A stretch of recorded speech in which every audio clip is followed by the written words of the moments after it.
1997, he became officer in Israeli Defense Forces. There he served as platoon commander, team commander, and company commander. In 1999, he joined a voluntary program in Chisinau, Moldova. In 2000, he worked in informal education programs for the Jewish Agency for Israel. In 2002, he did his diplomatic cadets course from Ministry of Foreign Affairs.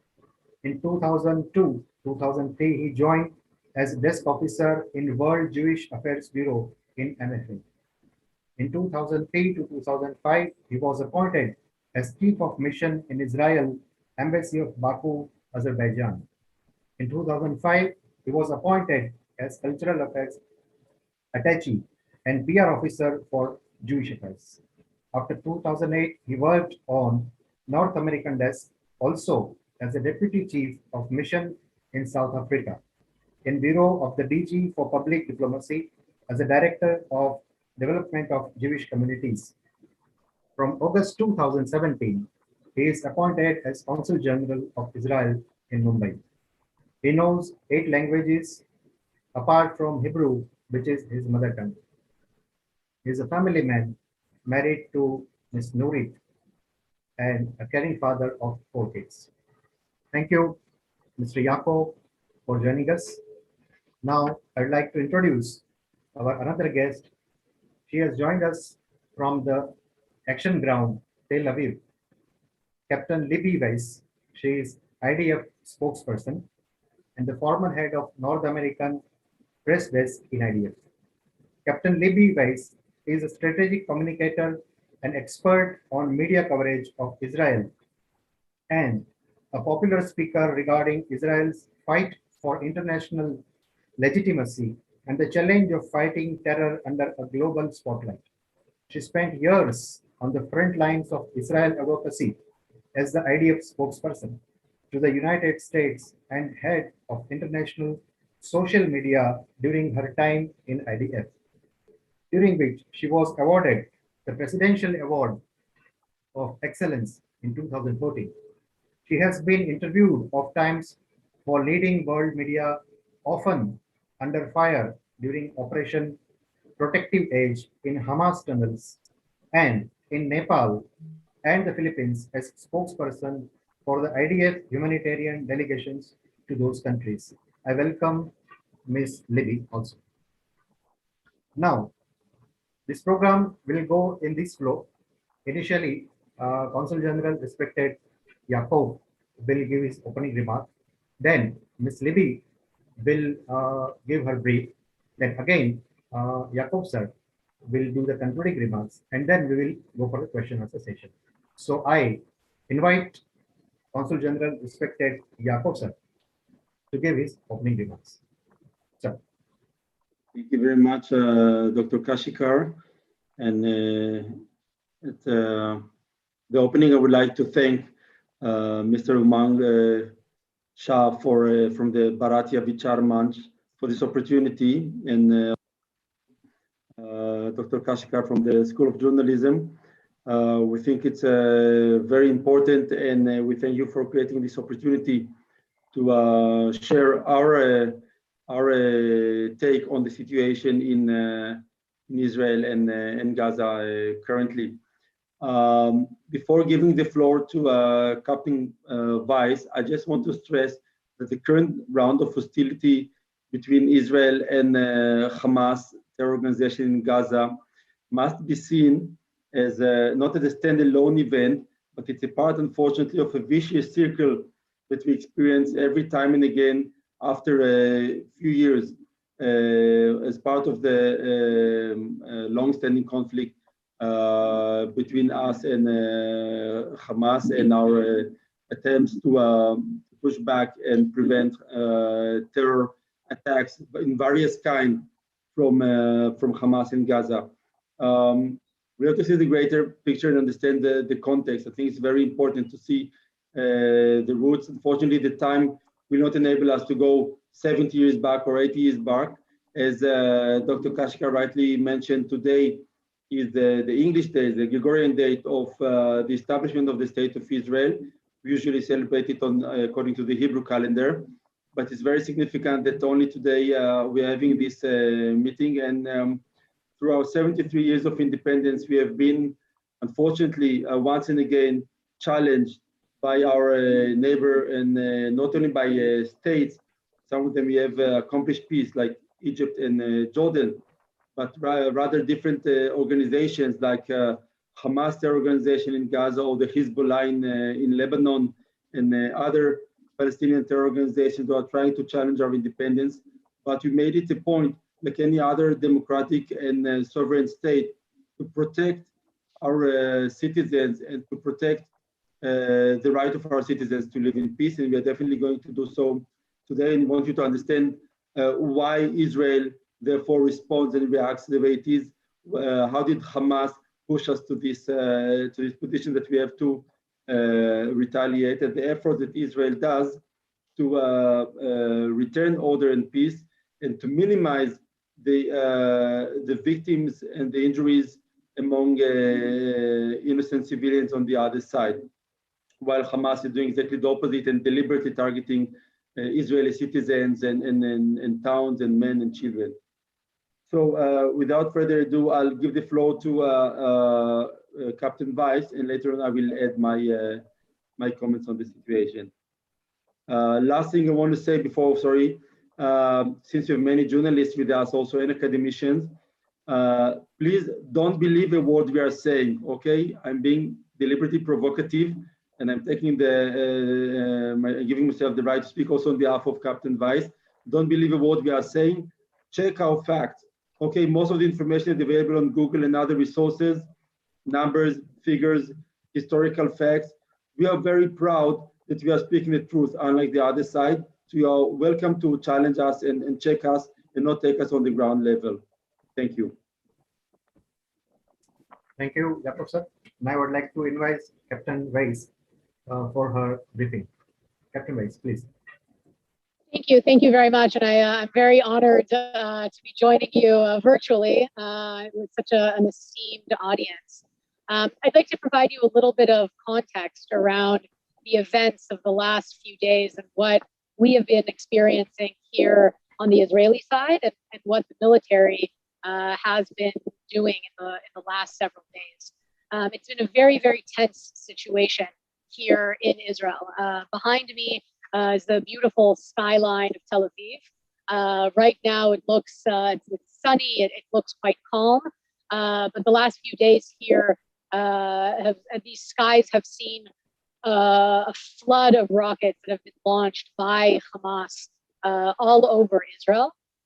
This conflict started several days ago on Monday when Hamas launched rockets towards Jerusalem, towards, of course, a city that has a lot of significance for us as our capital, and of course, a city that has a lot of significance both to Jews, Muslims, and Christians in terms of its importance. Following the rocket fire there, Hamas has launched practically nonstop around 2,000 rockets into Israel. About 1 million Israelis have been spending the last few days in and out of shelters, having to run to shelters. For those living along the border with the Gaza Strip, they have 15 seconds to run into a shelter. Here in Tel Aviv, we're a little bit farther away from Gaza. Here we have about 90 seconds to run into the shelters. But it's been a very, very frightening time for the civilian community here in Israel. Children have been pulled out of schools. Many people aren't able to go to work, and most people are spending large portions of the night and day running in and out of those shelters. Unfortunately, there have also been several civilians that have been killed, including an Indian woman, Ms. Sandosh, who was killed on Tuesday, along with several others. A small child, named Ido, a 5-year-old child, who was killed in Sderot community, which is right on the border with Israel. And there are hundreds of injuries as well. So the situation has been very, very tense. The IDF has been responding by striking Hamas targets within the Gaza Strip. Now, Hamas and how Hamas operates within the Gaza Strip is really to use the civilian population there as a cover for their terror activity. So all of the infrastructure that they have created, all of their command and control centers, their weapons storage, their launching pads, really all of their terror military targets and sites are well within the civilian community there, whether that's in schools, in the basement of apartment buildings, in community centers, or in businesses. And they do this very much intentionally. This is very much done with very little regard for the lives of their own civilians, and because they know that it puts them in danger, their civilians in danger, and makes it more challenging for us on a military level. So in order to really minimize the impact on civilians in Gaza, which is very important to us, we are making every effort possible to use as precise munitions as possible to contact civilians before attacks, to let them know that they need to leave the premises as soon as possible. We call them, we send them SMS messages. Really, we're making every effort possible to minimize that impact on them. But as I said at the beginning, the situation is very, very tense. We are also very much relying on the Iron Dome system, which is our active air defense system that is able to counteract and intercept incoming rockets from the Gaza Strip in midair. So that system has been very successful. It has intercepted about 90% of the rockets that Hamas has launched, but it's not 100%. It's not a safely foolproof system.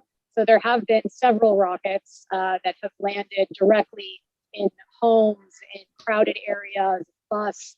So again, the situation is very tense. I would say that is the theme for us here on the Israeli side in the last few days of a very tense situation. And we are hoping to really resume normal life, normal, quiet life as soon as we can here. That very much is our focus and goal.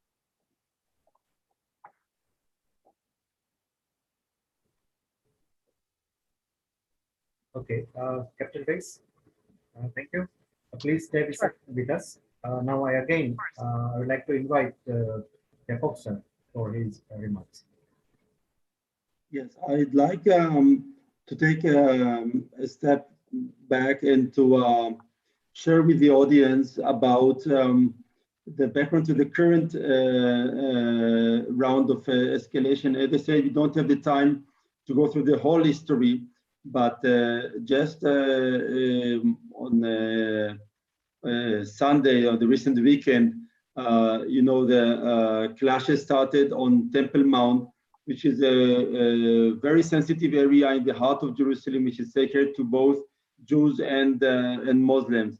Now, it is important to clarify that Israel respects and protects the right of every citizen and every person, every human being, to practice their religion freely in Israel, including in Jerusalem.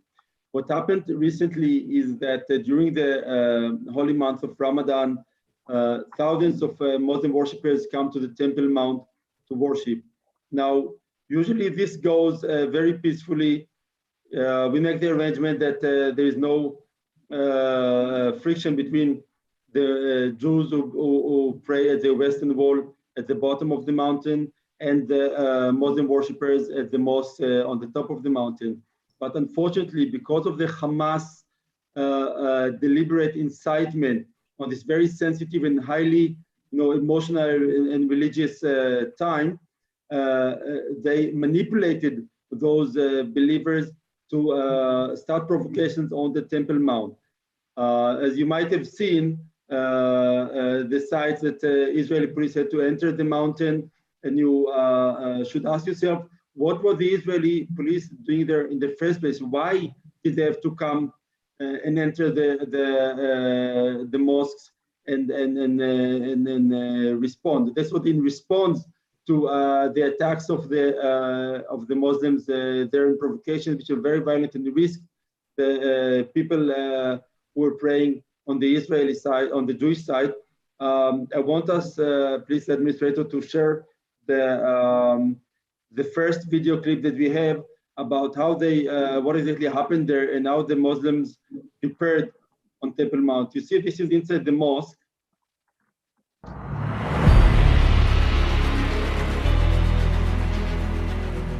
Barricades.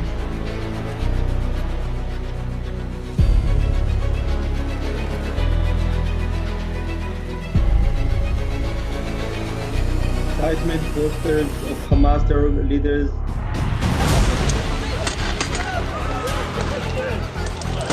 This is the day that the Muslims respect as a day of prayer, reconciliation, and fasting. You see that they came very well prepared. These stones and barricades are not in every other mosque, and not even on Temple Mount, the daily routine. They were deliberately pre-organized and prepared by those provocators, and therefore Israel had to respond and restore order. Now, please wait for this one. Don't play this one yet.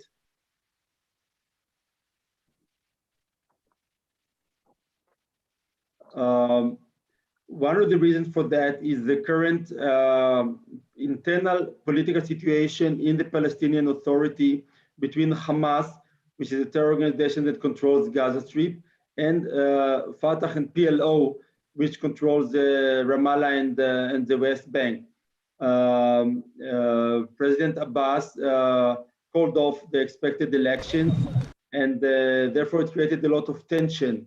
And as part of this political fight between Hamas and PLO, Hamas is trying to manipulate Muslims in Israel. Many of them are Israeli citizens, but also those who have a Palestinian identity, to act against Israel in order to show that they are the leaders and the protectors of the Palestinian people, of the holy places to Islam, etc. But you must understand that Hamas is a factor that tries to destabilize the area. Palestinians themselves are against Hamas, the PLO, and those among the Palestinians who do wish to have peace with Israel and to sit and negotiate with Israel. They don't want to see Hamas in control. Mind you, they took control of Gaza in what's supposed to be democratic elections, right after they started shooting their opponents from the opposition. Again, you can find these video clips on Google. They just on the side of the road put PLO activists and politicians and shoot them or push them off the rooftops. And since then, they control Gaza. So this is part of this game. And as you can see, it was not an innocent incident that the Israeli police had to interfere. Following that, Hamas started launching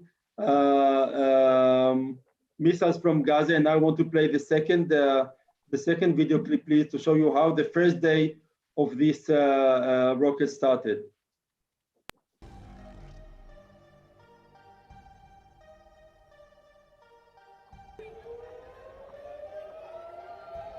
צבע אדום בירושלים.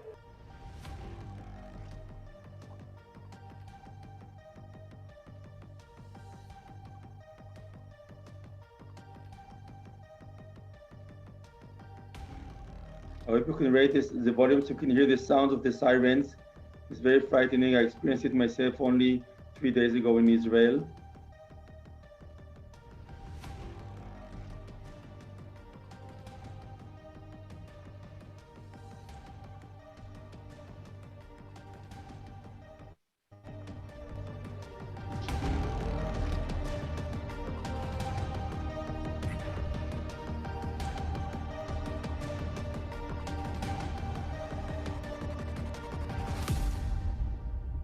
Thank you. As I mentioned, just on Monday, I was in Israel celebrating in Jerusalem, what we call Jerusalem Day, the day that marks the reunification of Jerusalem after the 1967 war under Israeli sovereignty. Thousands of Israelis are celebrating on the streets. I was walking in Machne Yehuda market. Those of you who've been to Israel know this place. And suddenly the sirens went on. And a few minutes later, before we knew what's happening, we could hear the explosions of the Iron Dome intercepting the missiles launched from Gaza. It's not a nice experience, but I can tell you that minutes after, Israelis kept celebrating, because this is one thing that we are good at. We are trying to maintain the routine and not give up to terror. Terror means, right, to scare people, to terrorize them, try to make them be afraid.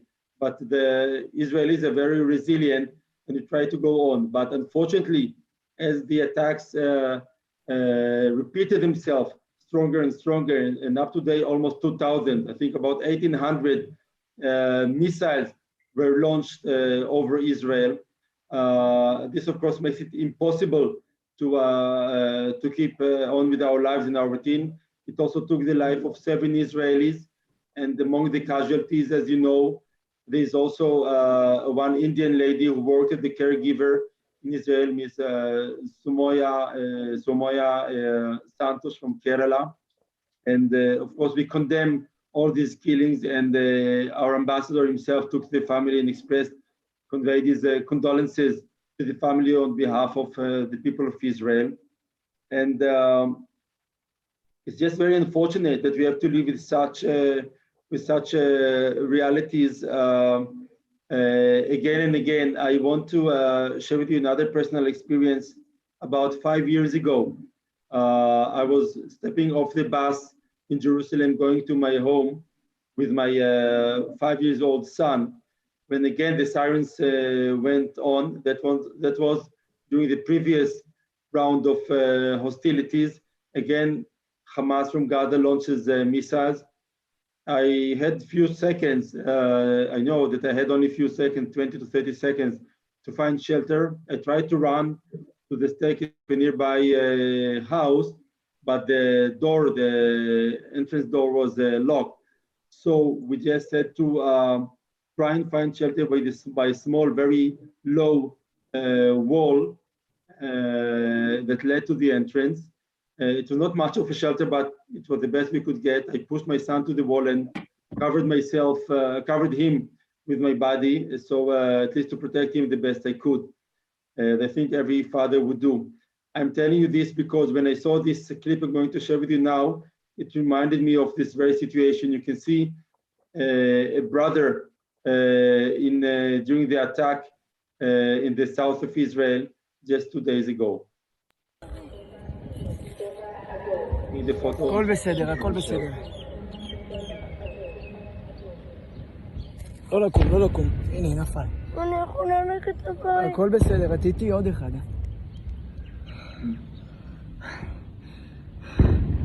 אלוהים ישמור. הכל טוב, רגע, עוד דקה, שנייה. אני צריך לרוץ לבית? רגע, לא. את לא רוצה עכשיו, חכי דקה.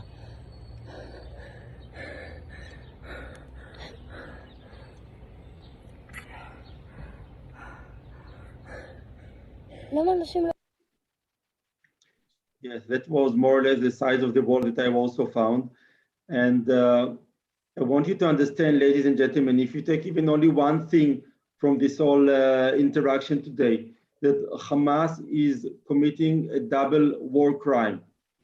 They're committing a war crime because they're using Palestinians as human shields.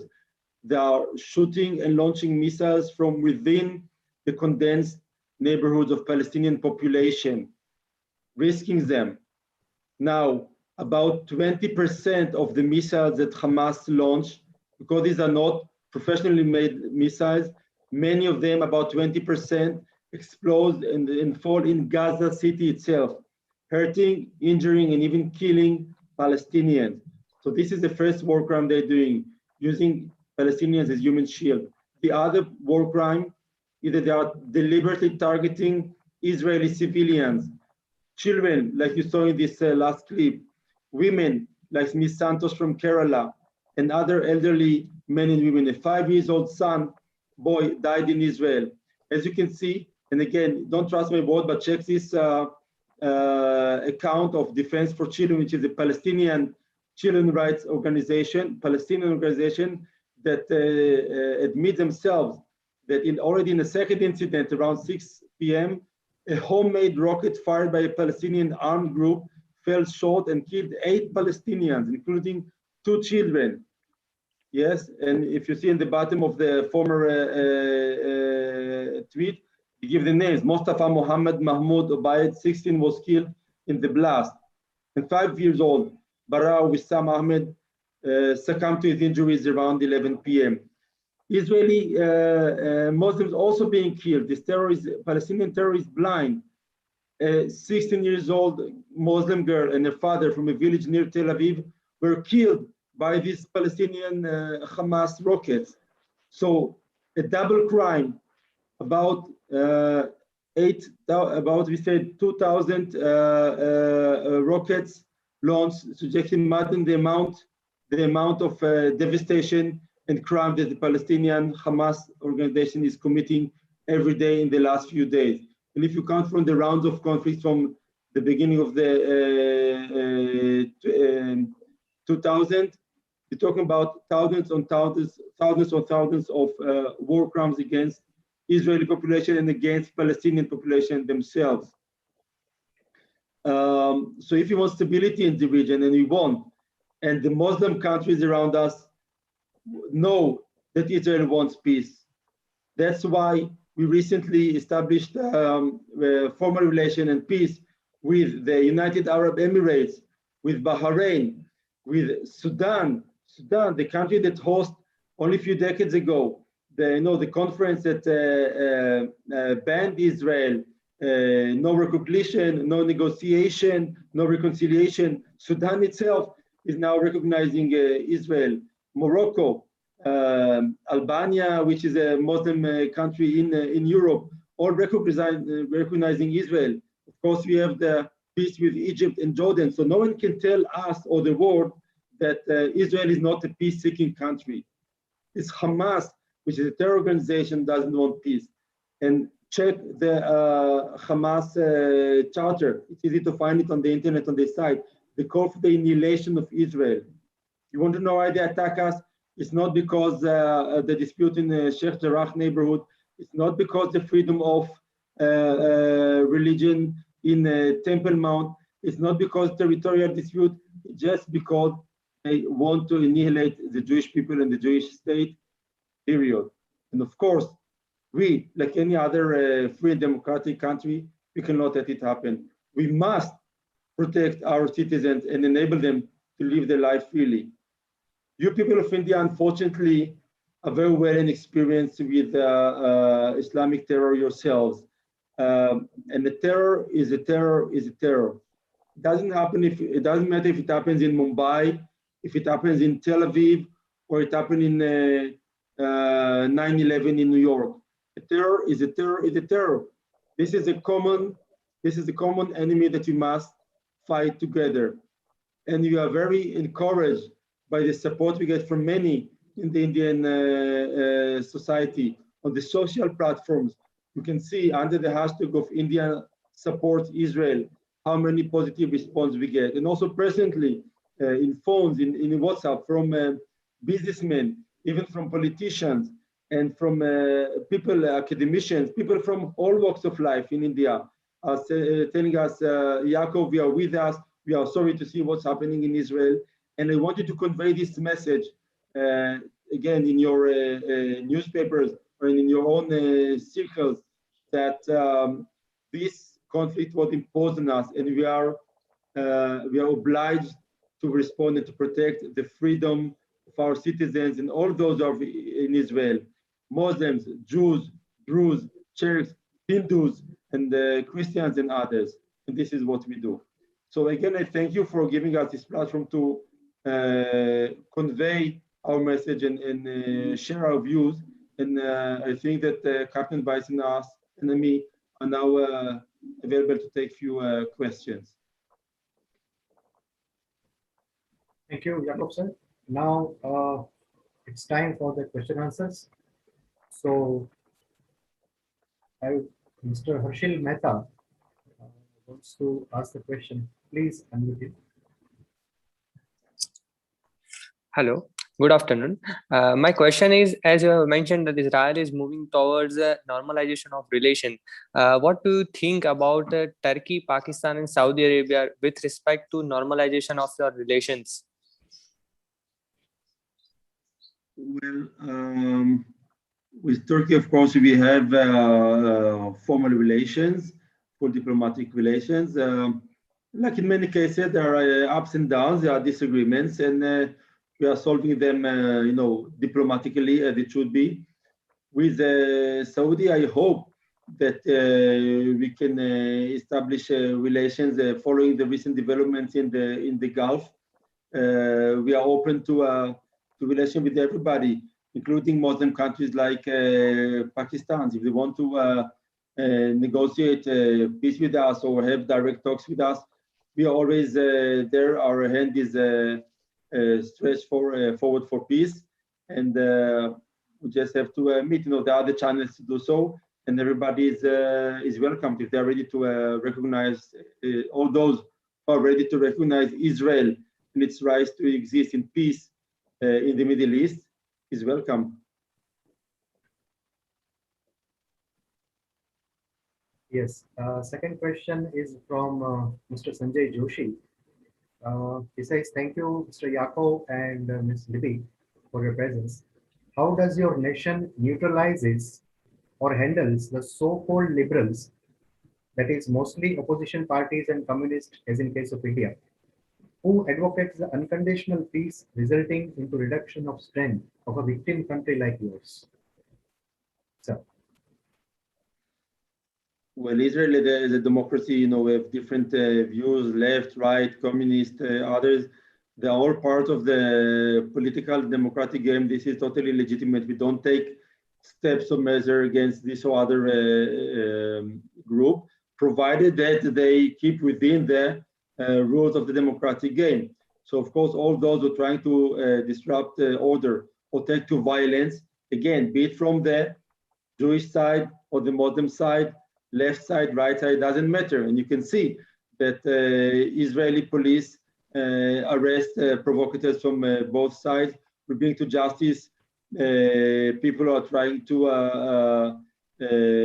commit crimes or murder or violence against Arabs, just as we do against Jews. So we don't restrict the freedom of speech or freedom of political assembly and views. Right. Now we have our senior journalist, Shri Saurabh Shah with us. He would like to ask a question. Saurabh bhai, please. Please unmute Saurabh bhai. Yeah. Yaakov sir, first of all, let me tell you that our PM and our people are fully supporting Israel in its conflict. My question is, do you, the Israel government, has to take permission from UN before striking back? Or are there any repercussions after you do that? What are the compulsions from UN and some other countries? What are the pressures on Israel after you take such a drastic step to conflict in a conflict with Hamas? Israel acts within the lines of the international law. Okay, we have the right to defend ourselves. We have the right to protect our sovereignty, and we do this within international law. As I said, we are not just retaliating and shooting back at Palestinians, in spite of what I said, that Palestinians, and specifically Hamas, are committing war crimes by using Palestinians as human shields.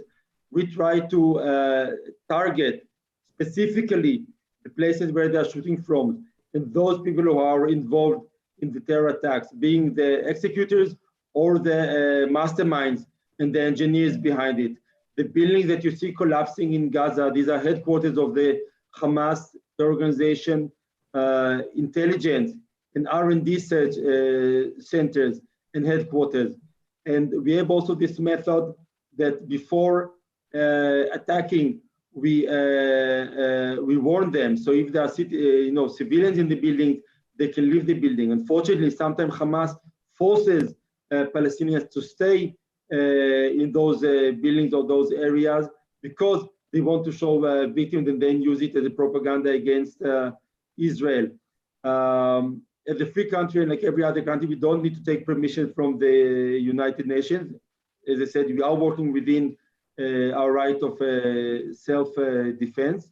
But of course, we are tuned to the voices of different allies like the United States, like Europe, like India. But Mr. Shah, what would you do if missiles, 1,500 missiles would fall, God forbid, on Gujarat or on Amritsar or on Mumbai or any part of India? What any other country would you? What would you after the first one or the second one, let alone 1,500? Right, sir. Thank you. In fact, Excuse me for jumping in. We have just received some operational information, and I will have to leave the line.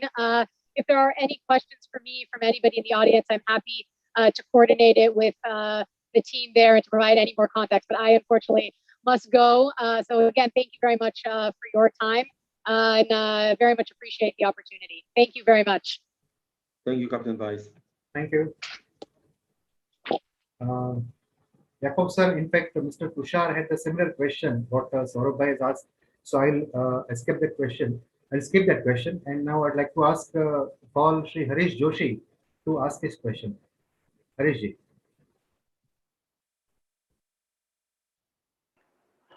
Hello, sir. Very nice and very intuitive session. Very nice information you have shared.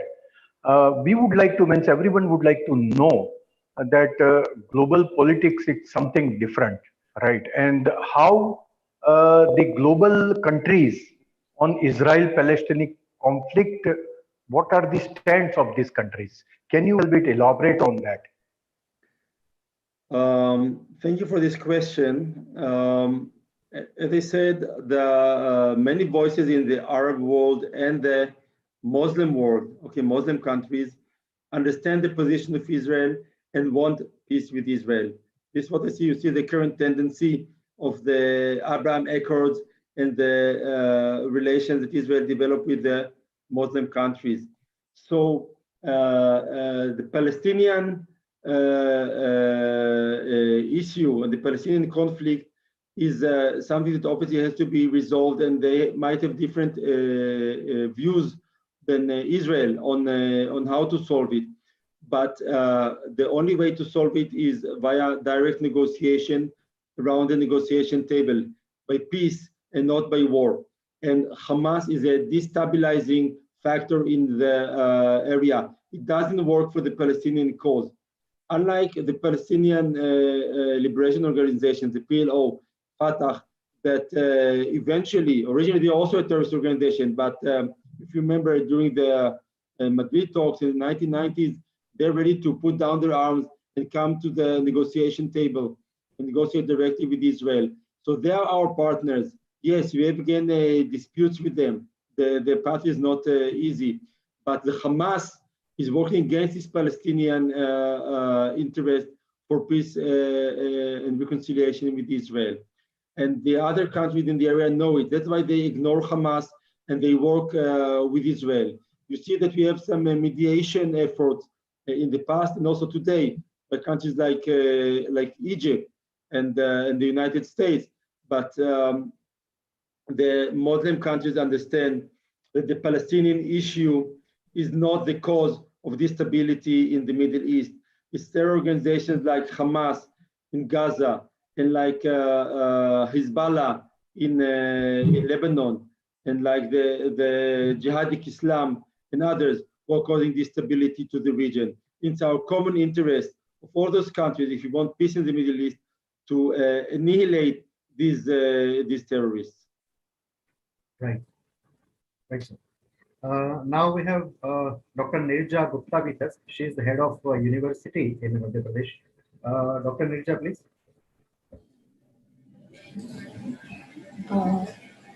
Good afternoon. We are indeed moved with the visuals and the news, of course, for past few days, what Israel has been going through. I have a question on a recent report that the Carnegie Institute has come out with. And an important thing they say is that the rollback of the Trump administration actions and reassert international law can lead to the solutions. Do you think it has a direct role of that sort of US intervention in the recent conflict? Israel is a bipartisan issue in America and the United States. So Democratic administrations and Republican both supported Israel, and also the current Biden administration has expressed its unequivocal support for Israel in trying to defend itself and defend its citizens. And therefore, I don't see any issue here. We might have some disagreements sometimes, or some presidents or some administrations that it might be easier to work with than others. But on these issues, when Israel is under terror attack, all American presidents, all American administrations along the years unanimously supported Israel and its cause. You can see it, by the way, also they expressed it recently in the Security Council also, when they vetoed a biased decision against Israel about the current conflict.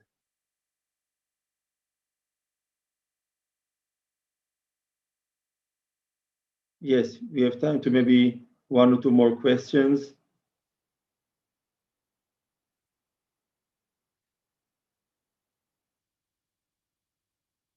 Okay, I would like to tell Jay Vasavada ji to ask his question. Sir, I had been to Israel and I've seen the excellent scientific progress Israel has done. So in a way, I'm thinking, and I want to ask a question, that Hamas and such kind of radical jihadi Islamist group are always into conspiracy theory propaganda, because they have not progressed in the way of education and science and the liberal thoughts. So how we can counter that? Because it is a counterproductive thing. All this conspiracy theory propaganda against the Jew and the Israel, they are making very different kind of stories, and they are polluting children's mind with that, and they are creating more terrorists out of it. Yes, correct. The answer to that in one word is education. Unfortunately, Hamas and to an extent also in the Palestinian Authority in the West Bank, the Palestinians are manipulating children through the educational system and inciting them against Israel. Instead, you educate them for peace and peaceful solutions. They are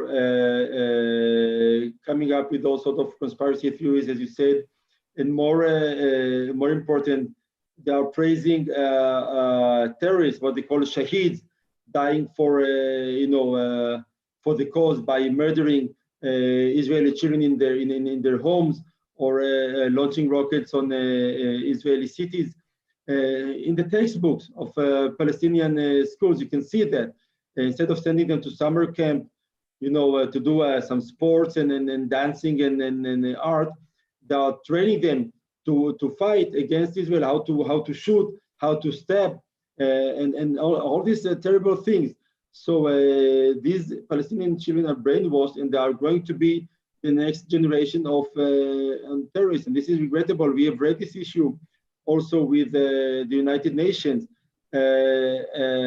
Schools are run by UNRWA, yes, by the United Nations Refugees Agency, are used as shelters for bombs and for rockets. And sometimes, the directors or the headmasters have nothing to do, because if they object Hamas, either the school will be closed down, or the headmaster will be killed, or both.